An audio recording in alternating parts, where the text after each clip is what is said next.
Hello and welcome to a physical distancing episode of Can You Hear Me? I mean, we're always physically distant, but now the rest of you are physically distant as well.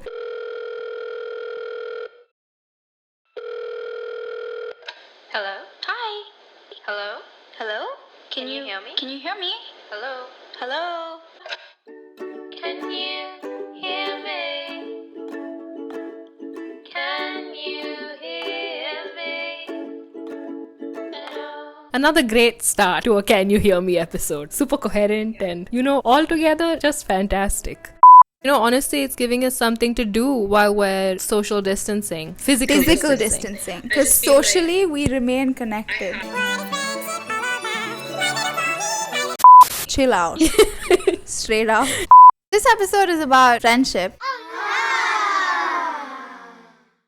A really perfect time to be doing an episode about friendship because it's one of the best things to have in your life right now when everybody's so far away from each other.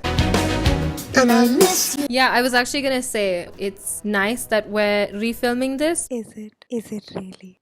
Because I've really been thinking about friendship a lot. When everyone's been asking me like, is it weird? Do you feel lonely? They ask you how you are, you just have to say that you're fine when you're not really fine, but you just... Do you not know what to do with yourself? And I just feel like I've gotten so used to like speaking to you 24/7. The three best friends that anybody could have. We're the three best friends. And also just like keeping in contact with all my closest friends and family over Skype and WhatsApp. So I'm just spending more time at home.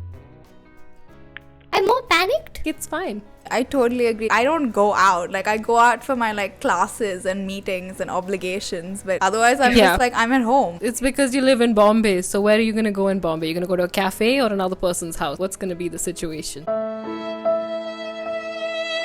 I'm saving a lot of money. I'll tell you that. How much you're just going to be able to spend once this is all done. Will I be though? What kind of world is gonna await us 6 months from now, 7 months from now?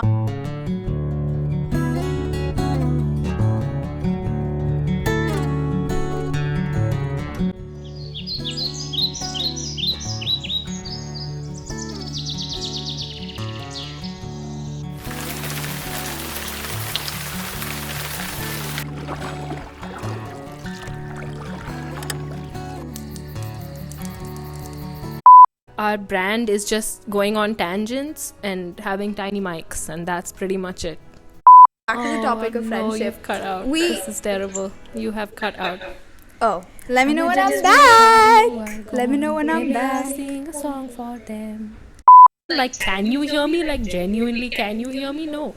Everyone's kind of taking into account how much they rely on their friendships just to get through daily life, to just feel normal and human and whole. The last time we filmed this, we were talking about this song that, means a lot to me, and I feel like you connected with it immensely as well. It's called I Lost a Friend, and it's by Finneas. I lost a friend.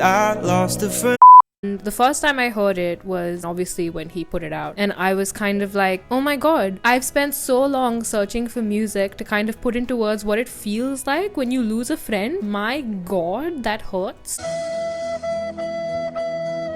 That loss of a friendship, it's heartbreak. People talk about heartbreak in terms of romance, and it is absolutely valid. Like, I've seen people truly lose their minds when they lose a partner like that. I thought you loved me. You was my baby. My cinnamon apple. But you never really see it addressed in culture and art as much as you see romance addressed. It's not given the same importance because it's like you take the same amount of time, you put in the same amount of effort, you cultivate this whole relationship and you have this whole life with this person, and then if they're no longer there, it's like your world tilts on its axis. 100%. I can remember all the fights I've had with my closest friends. I'd be super dramatic, just in the bathroom. Please. Please. Why won't Dalai reply to me? What did I do? Cut to me journaling in my room, just like, dear diary. It was just a lot of wobbly hands, just doing things. Wobbly hands and wobbly chins. It would also be me coming to where my mom is and just being like, and then she said this, and I said this, and I just don't know why she said that. And the only thing I can compare that to is in classic rom-coms and stuff, when they absolutely lose it over somebody. I am just a guy standing in front of a Delia asking her to text me back. With all my friendships, every time there's been that sort of thing, it's been that sort of all-encompassing heartache. I'm lying there. That stereotypical thing of relationships where you break up and you make up and you break up and you just can't quit them. It's the same thing that happens with friendships, where it's like when we had like a proper big fight, it actually lasted like probably less than a week, but we remember it like it was a whole year in our lives. I have a very distinct memory of lying on the couch just sobbing. Every time I had a thought or wanted to talk to you, I remember being like, oh, I'm gonna just text Gaia, and then I'd open my phone and I'd be like, but I can't. We're not friends anymore. I wouldn't be the person I am today if I didn't go through the heartbreaks I did with all the friendships I did have those kinds of heartbreaks with. You know, overall, a great vibe. Me struggling with my sentences. You not I present. heard you. I'm still here. God I and heard you. all my witnesses.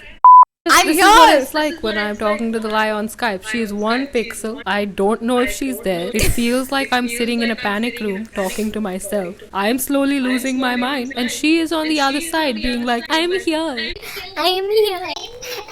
Can you hear her right now? I can't. I remember when Chandler and Joey fought in Friends. It was so dramatic. Joey would be staring through the rain. Piano music would be playing.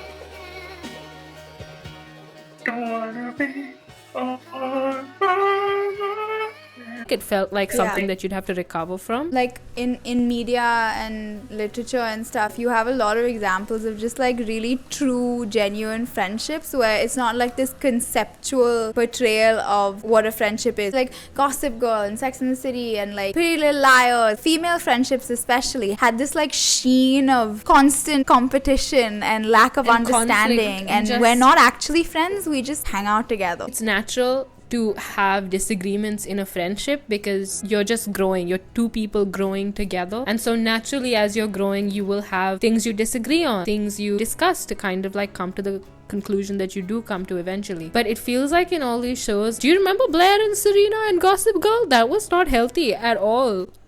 And the fact that they ended the whole show being like, you're my one and only, we're always going to be friends. I was like, y'all forgot like the last 10 years or what? Like you don't remember or what? It's crazy. You guys are not okay. And not just the last 10 years, like the few weeks before that. The day leading up to like the last episode where Serena was just straight up like, Dan's Gossip Girl and I support him. Blair's just like, You know what he did to me for years? What he did to you? and Serena's like, No, he's my boyfriend. I love him and you need to understand. ah, yes, beautiful. Once again, choosing her partner over her friendships. Ooh. We talk about that in our episode about red flags. But there's no video yet, so the link is not here. Recently where it's been like, you know, don't compete with your female friends. It's about supporting each other and community building. But it's really cool to see male friendships where it's like, you know, just in general to see vulnerability in those dynamics is so cool because it's just like that's not what you've been set up to expect or demand or like see. And it's just really cool because everybody's a person at the end of the day. Everybody needs a community of support, and friendship makes the world go round. There are times in my life I don't think I could have gotten past without my friendships. I feel like I got through, and I think that was kind of like a tough pill to swallow, where I was like, I need to like rely on my friendships. I have to let my friends in so that I get through this strange life we live. Right now, things are very confusing. Times are strange. I know we began the video by talking about how strange things are, but it's nice to kind of come online and just be like, Dalai, are you up? Then we'll blast the new Weekend song. I love 80s. Revival. 80s revival. It's just nice when, you know, like I can come online and feel normal, feeling like I'm in the room with you. Calling my friend Ant and just discussing Drag Race. Speaking to my friend Mana with face masks on. Rabia and Mali in the UK giggling, and I don't know, it's just nice. It's also really amazing to, I know we acknowledge privilege in a lot of our conversations. I don't think there's ever been a time more than right now where you realize that being able to video call your friends in a time where everybody is isolated is unbelievable. It's such a privilege. It's like, it's the thing that keeps you, I think, from going really crazy. You kind of get that return to normalcy almost. You're like, oh, this is a person who I had in this life before everything got really crazy. It's just good to have that connection. Privilege can honestly help you in so many ways. Access to medical support. People are like, you have to self-isolate, you have to stay in your homes. Some people don't live in great situations. Some people don't live in like Most a nice people. room with a little garden. Most people. You know, most people don't live like that. I'm in this room and I feel super privileged to like have a backyard, be able to video call my family and my friends and speak to my mom and know that she's okay. Most people don't have that, but hopefully most people have friends. Keep on keeping on, everybody. Stay safe, stay healthy. Don't feed into the fear and the panic. We will make And it wash through. your hands. I mean, wash your hands By anyway. gosh, Why wash wasn't your anyone hands. washing their hands before this? Guys, come on. And I have skin problems. I have baby hands and I struggle. Oh, I'll see you outside. We're going to solve this in the street. It's a while before we see any streets, so I'm really not afraid. This is the worst time to threaten people. You can't be like, catch me outside after all of this is done, obviously, because stay safe. It doesn't have the same ring No, to it. it really you know? doesn't. In positive news, that cash me outside girl has no power right now. None. And isn't that a good world to be in? It truly is. I was quite shocked by that entire episode on Dr. Phil. Anyway. Hope you enjoyed this weird episode. Nope, I'm gonna do that again. Hope you enjoyed this episode that is strange enough to match these times. Fun fact, if you guys didn't know, I have glasses. The more you know. I have contact lenses. I have never outroed a video more times.